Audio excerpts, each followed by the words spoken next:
Hello everyone and welcome to another I Pick My Butt video. Today we're playing more Gears Pop and we're going to be going through a couple of meta decks. These are decks that I'm seeing kind of frequently up in the 1600, 1700 range, and let's be honest, anything up there or higher is pay to win. And a little disclaimer, there's no single deck that's going to be able to beat any other deck. And on top of that, there's still other meta decks out there that we'll be going through in later videos. There's currently 3 legendary pins in the game right now, and if you have Old Man Marcus, great for you because in my opinion, he is the best. Although any one of them are going to be overpowered and still good for any of these decks. And because this game is so new, there's not a lot of decks that are being shown out there or being named. So for that note, I'm going to name this first one Dami Inkhole and give you a rundown on the pins. This is going to contain Lancer Gear, Snub Soldiers, Augustus Cole, Savage Grenader, Longshot Gear, Dominic Santiago, Incarnate, and Scourge. And you can obviously replace Scourge with any legendary that you have. If you don't have a legendary, just use whatever your best next card is. Clayton Carmine could be a good filler for that. And for the special, we'll be using the Emergence Hull. And going in as a level 9, we're going to do the courtesy of hiding the name of this level 11 here. If you're the level 11 and watching my video, I'm terribly sorry that I shamed you so bad. So going into the battle, there's a couple of main things that we really want to try to focus on. Obviously, we want to take over the bunkers, and we want to at least get one of the ones in the middle, so they can't advance any further than that.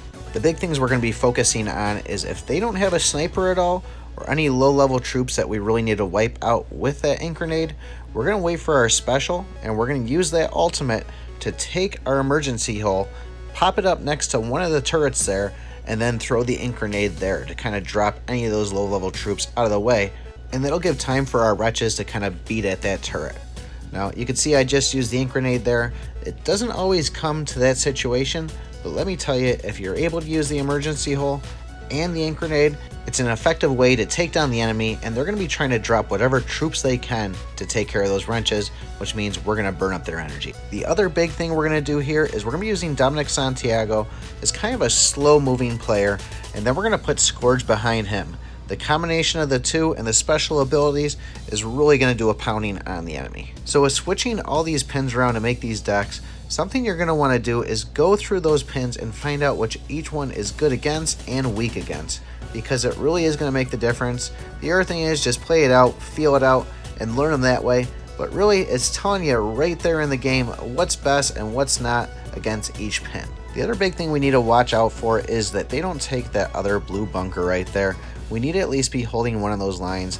You can see here, we're going to use that ink grenade once again. We're not going to be able to use it with the ultimate, but it was definitely worth it there, and we just dropped a lot of their troops. And if we didn't have that ink grenade there, they could have taken over that bunker. That cedar could have been moved up even closer towards our base, and then it would have been wiping out our turrets, and pretty much could have been a game over. And you can see right there, they're coming at us with a level 2 Scourge, so it's not just a matter of their level being higher, they do have some overpowering cards on top of us. We were still able to take them down with this deck. So just to recap on it here, you can see Dom and Scourge, we want them to roll together. Scourge has his own healing ability on top of it when he spins, but just having Dom right there too, Dom is probably one of the most overpowered cards in the game at this point, so if your enemy has him, be scared of him and try to wipe him out fast. Try to maintain that halfway mark if you can, pushing further is obviously better. Ink grenading and emergency hull on the actual turret if you can. Any weak troops like the sniper, take that sniper out with that ink grenade. We want to do it every time. It's not worth leaving him alive. So I personally do believe that Scourge is probably a better set for this deck itself. But let's show you the next one right now, which is going to include the Cedar, and if you have them, Old Man Marcus. I actually got my butt handed to me with this deck, so that's how I found it, and it actually seems to work pretty well. So here it is. And this deck's going to contain Lancer Gear, Reina Diaz, Savage Grenader, Shepherds, Dominic Santiago, Marcus Phoenix, Grinder, and if you got him, do Old Man Marcus, but unfortunately we're going to use Scourge. And we're going to be using the Cedar for the ultimate weapon on this. I got to name this one too, so I'm going to name this one Grinder Seed. Alright, so this one was a little bit more of a close one than the first one there. We're still going up against a higher level, but one of the big things you see here, we're going to take a little bit of a beating because we don't have that ink grenade anymore. And what we really need to do in order to get rid of that sniper is we can use Reina or we can use the Shepherds or a combination of both to kind of creep up on them. But we're going to have to kind of sit this one out here for a second. Wait till we get that cedar, and then we can use that to take care of them. Now the method behind this one is we do want to be a little bit aggressive as far as pushing the line, and you can see that they're doing the same exact thing to us, and they're going to actually do to us what we want to do to them in a second.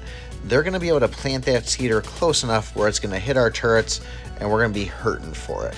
But what we want to do is try to own that 50% mark, and if we can plop the cedar right there, let it do the damage, and then slap the grinder behind it. So the cedar is going to take care of the low hit point mobs, while the grinder is going to go through and take care of some of those more tanky and bruiser type players.